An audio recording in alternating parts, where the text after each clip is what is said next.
Assalamualaikum warahmatullahi wabarakatuh. Alhamdulillah, salatu wassalamu ala rasulillah wa ala alihi wa sahbihi wa man tabi'ahu ila yaumil qiyamah. Asyhadu an la ilaha illallah wahdahu la syarikalah wa asyhadu anna muhammadan abduhu wa rasuluhu la nabiyya ba'dah. Amma ba'du fa ya ibadallah, usi wa nafsi wa iyyakum bi taqwallahi wa ta'ati la'allakum turhamun. Hadirin para pemirsa yang saya cintai dan Allah muliakan, di dalam kesempatan ini mari kita mengetahui atau mengenal tentang kesehatan, yaitu yang dilaksanakan oleh Nabi Muhammad sallallahu alaihi wasallam. Beliau sebelum diperintah oleh Allah Subhanahu wa taala untuk melaksanakan sholat yang 5 waktu, ketika Isra wal Mi'raj bersama malaikat Jibril alaihi salam, di suatu tempat ada satu golongan malaikat. Beliau tidak dulu melewati sekumpulan malaikat itu, yang mana malaikat berkata kepada Nabi Muhammad sallallahu alaihi wasallam, mur ummataka bil hijamah. Kata malaikat, perintahlah umatmu supaya umatmu melaksanakan berbekam atau mengeluarkan darah kotor dari tubuhnya umat. Ini terjadi sebelum Nabi Muhammad sallallahu alaihi wasallam diperintah untuk melaksanakan sholat yang 5 waktu.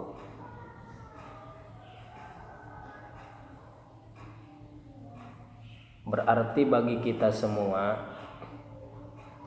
kalau melaksanakan sholat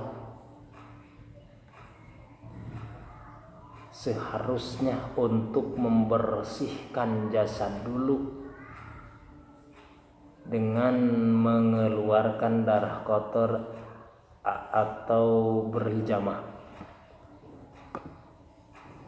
Sebelum umat Nabi Muhammad berhijamah, beliau duluan melaksanakan hijamahnya. Yang menghijamah, yang membekam beliau adalah Abu Tayyibah, pertama kali yang membekam atau mengeluarkan darah kotor Nabi. Setelah melaksanakan seperti itu, beliau juga memerintahkan kepada umatnya supaya persiapan ketika melaksanakan sholat dan sholat menyampai kesempurnaannya. Menganjurkan penawar itu ada 3 bagian. Kata beliau, asyifa'u salasin. Penawar itu ada 3 bagian. Ini yang dianjurkan oleh Nabi Muhammad sallallahu alaihi wasallam.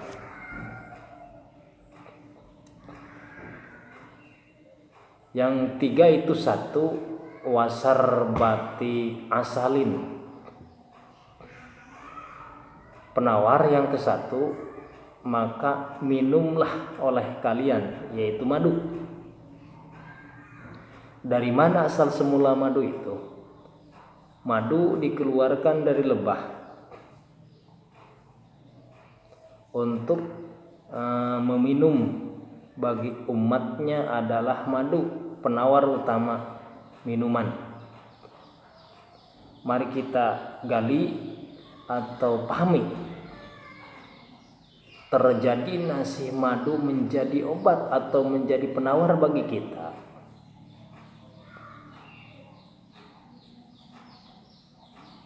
kehidupan kesehariannya lebah. Ketika Allah memberikan wahyu atau perintah kepada lebah dalam surat An-Nahl, "Tsumma kuli min kulli tsamarati fasluki subula rabbiki dulu la yahruju min butuniha syarabu muhtalifun alwanu fi shifaa'un linnas." Kata Allah, hai lebah, tsumma kuli, minumlah oleh kalian, makanlah oleh kalian, tsumma kuli, makanlah oleh kalian, wasyarabi, dan minumlah oleh kalian,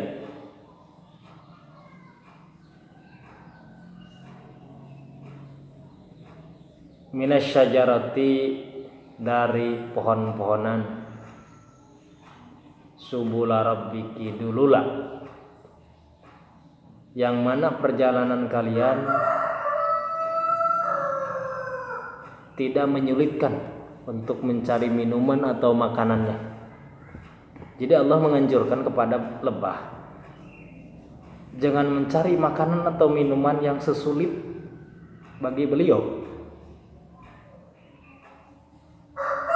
Sekemampuan beliau, sekemampuan dia mencarinya.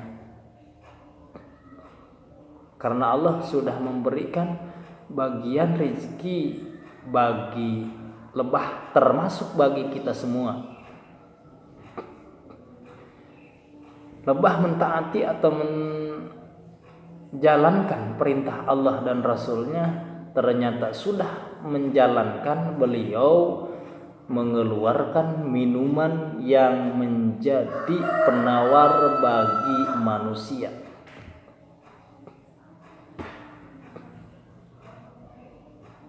Ternyata orang yang taat kepada Allah dan Rasul,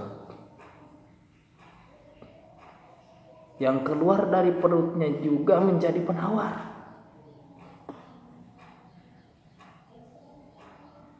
Sebaliknya,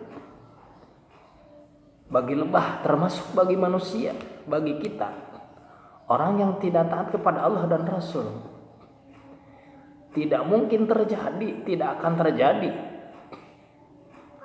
penawar bagi diri sendiri, apalagi bagi orang lain yang keluar dari perutnya, dikarenakan kita tidak patuh, tidak taat kepada Allah dan Rasulnya.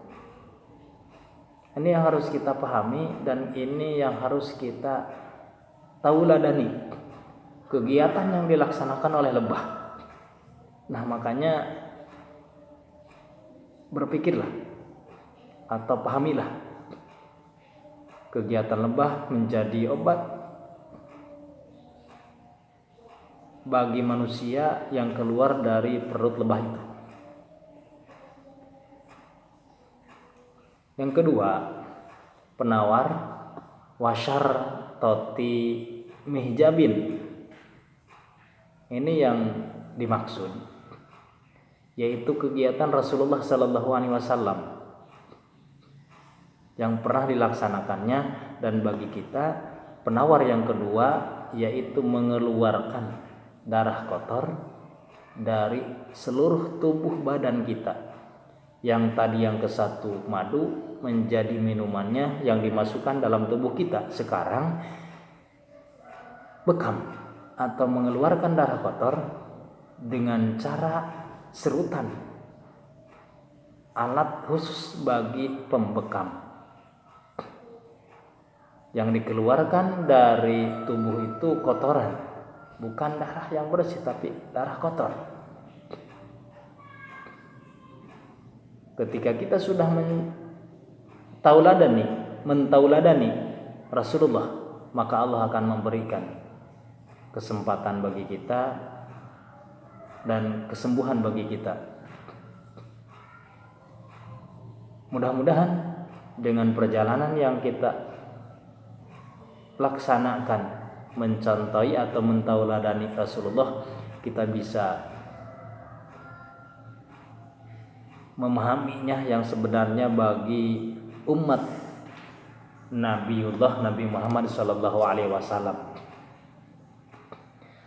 Cara atau contoh-contoh cara mengeluarkan darah kotor banyak. Contohnya sekarang ada yang pakai kop, ada juga yang pakai tanduk dan sebagainya. Tempat berbekam atau mengeluarkan darah kotor ada waktu tertentu. Ada waktu tertentu. Bagaimana ketentuan waktu itu? Rasulullah menganjurkan tanggal 17, tanggal 19, tanggal 21. Bulannya bulan Hijriah. Kenapa seperti itu? Kalau kata orang Sunda itu bulan kolot. Bulan sudah melewati tanggal 15. Karena ditentukan seperti itu darah yang ada dalam tubuh manusia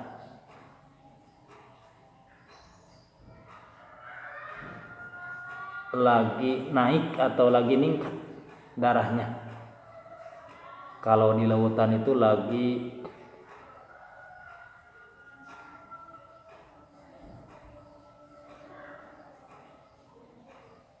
keadaan, kalau di lautan lagi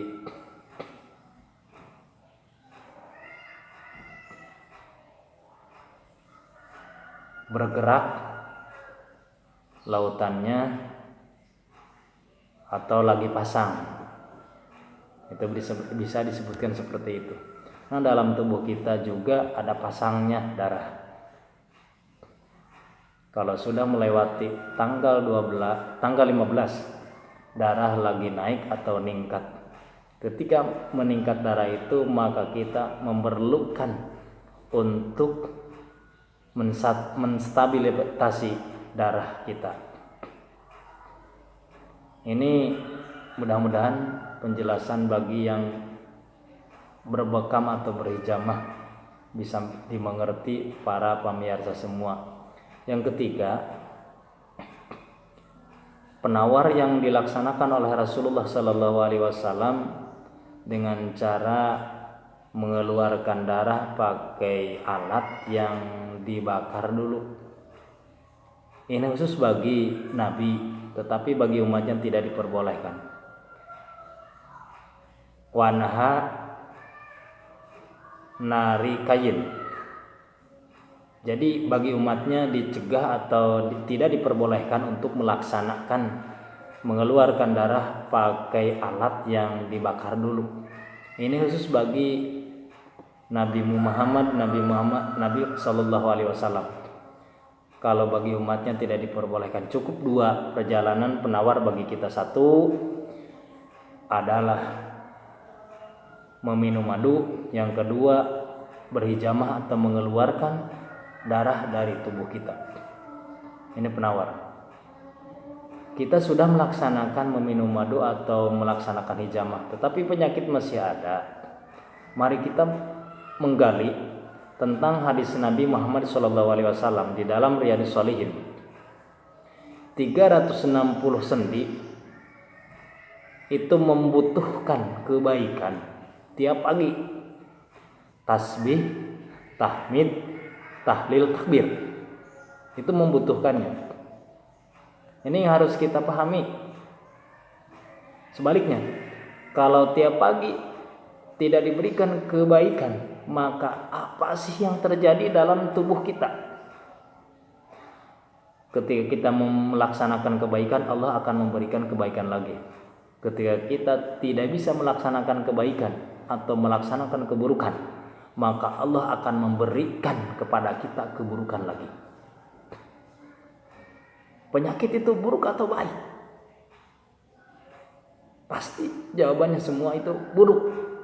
Tetapi ada yang terbaik bagi kita yang disebutkan dengan ujian. Ada juga ujian, ada juga musibah. Kita harus pahami seperti itu. Nah, ini mudah-mudahan dengan kegiatan yang kita pahami atau ketahui tentang keadaan penyakit yang Allah berikan kepada kita. Awalnya penyakit supaya kita mengurangi rasa sakitnya, awali dengan ketenangan hidup. Jangan terlalu terburu-buru kehidupan, jangan terlalu berburuk sangka kepada orang lain, dan jangan kita bimbang kehidupan. Allah yang memberikan penyakit dan Allah akan menyembuhkannya, tetapi kita tetap melaksanakan cara penawar yang dicontohkan oleh Rasulullah Nabi Muhammad SAW. Mudah-mudahan bermanfaat bagi para pemirsa, terutama bagi kami semuanya. Wabillahi taufiq wal hidayah. Assalamualaikum warahmatullahi wabarakatuh.